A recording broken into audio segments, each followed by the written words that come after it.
ससुराल बहुत सपने सजा कर आई थी। सोचा था बंटी की नौकरी है, अच्छा घर है, जो तंगी मायके में देखी थी वो ससुराल में नहीं मिलेगी। छोटा परिवार है, बंटी की 2 बहनें और माँ, पिताजी थे नहीं।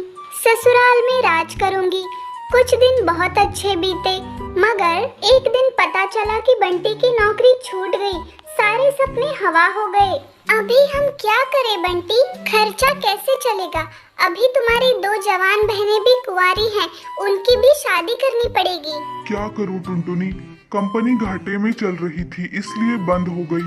पर तुम चिंता मत करो, सब ठीक हो जाएगा।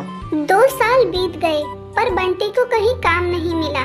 जो जमा पूंजी थी उससे एक बहन की शादी कर दी। कुछ दिनों बाद टुनटुनी को एक बेटी हुई। टुनटुनी की चिंता और ज्यादा बढ़ने लगी। बंटी, अब हमारी बेटी हुई है, अपनी इच्छाएं तो मैं मार दूं, लेकिन बच्चे की जरूरतें तो पूरी करनी ही पड़ेंगी ना। जानता हूँ, कोशिश कर तो रहा हूँ ना। और 1 साल बाद टुनटुनी ने एक और बेटी को जन्म दिया। तभी बंटी की माँ बोली, बेटा तेरी एक बहन की शादी तो हो गई, मगर अभी दूसरी भी है, उसका क्या होगा?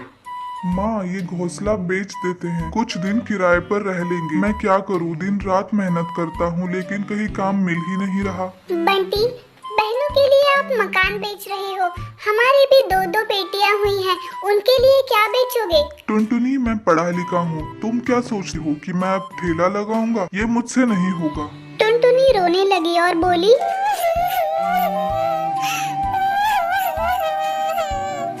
तो क्या मैं अपनी बच्चियों के 10 रुपए के अनाज के लिए भी तरसती रहूं? दोनों बच्चियां दानों के लिए रोती रहती हैं, क्या पानी से उनका पेट भरूं? जब तक कोई नौकरी नहीं मिलती तब तक तो कुछ कर ही सकते हो, या मुझे ही काम करना पड़ेगा? नहीं, हमारे घर की बहू बेटी बाहर काम नहीं करती। टुनटुनी बहुत दुखी रहने लगी। कुछ दिन बाद घर बेचकर दूसरी बहन की शादी भी हो गई।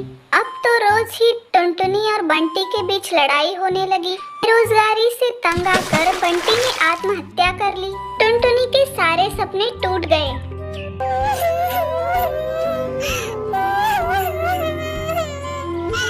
मैं बिल्कुल अकेली हूँ। अब जिम्मेदारी टुनटुनी के सर पर थी। बूढ़ी सास, अपनी 2 बेटियां और घोंसले का किराया। कुछ आसपास के पक्षी गरीब समझकर बच्चियों को पुराने कपड़े और खाना दिया करते थे। टुनटुनी अपनी सास को बोली, माँ जी 2 महीने गुजर गए, जो घर के पैसे बचे थे वो भी खर्च हो गए। अब मुझे ही कुछ काम करना पड़ेगा। जिस गरीबी में हमारे दिन गुजर रहे हैं, मैं नहीं चाहती कि मेरी बच्चियाँ भी उस गरीबी में जिए। मगर तू करेगी क्या बहू, अपना कुछ काम करने के लिए पैसे भी तो चाहिए। कोई बात नहीं माँ, कोई तो मदद कर ही देगा। टुनटुनी ने सारे रिश्तेदारों से मदद मांगी लेकिन किसी ने उसकी मदद नहीं की। सभी ये सोचते थे कि ये इतनी गरीब है, कहाँ से चुकाएगी। मायके से भी कोई मदद नहीं मिली। टुनटुनी निराश हो गई और दुखी होकर रोने लगी।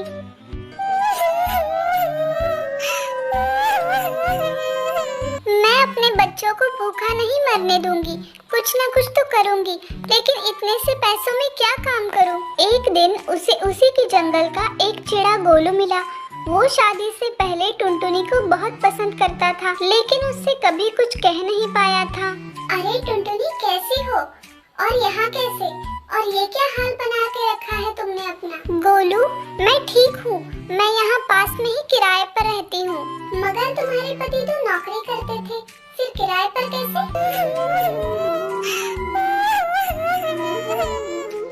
मेरे पति नहीं, उनकी नौकरी छूट गई, घर बिक गया, बहुत गरीबी में दिन गुजार रही हूँ, कोई काम भी नहीं कर पा रही हूँ। मेरे पास केवल 1000 रुपए हैं, उसमें मुझे घर का खर्चा भी चलाना है और किराया भी देना है। मेरी सास बुजुर्ग है और 2 बेटियां भी हैं, कोई सहारा नहीं है, सबने साथ छोड़ दिया। कैसे कर पाऊंगी इतने कम पैसों में काम? इतनी चिंता मत करो टुनटुनी, चलो मेरे साथ। गोलू उसे चूड़ियों की होलसेल दुकान पर ले आता है। ये मेरी ही दुकान है टुनटुनी, फ्री में देकर तुम्हारे आत्मसम्मान को ठेस नहीं पहुंचाना चाहता, इसलिए ये 1000 रुपए की चूड़ियां दे रहा हूँ।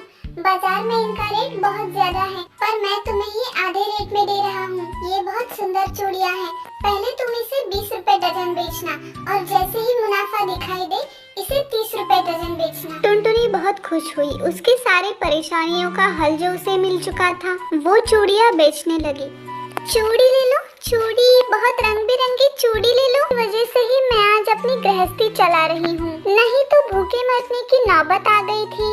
ये तो तुम्हारी मेहनत है टुनटुनी, मैंने कुछ नहीं किया। जितनी ज्यादा मेहनत करोगी उतना ही अच्छा फल मिलेगा। इसीलिए कहते हैं मेहनत करने वालों की कभी हार नहीं होती।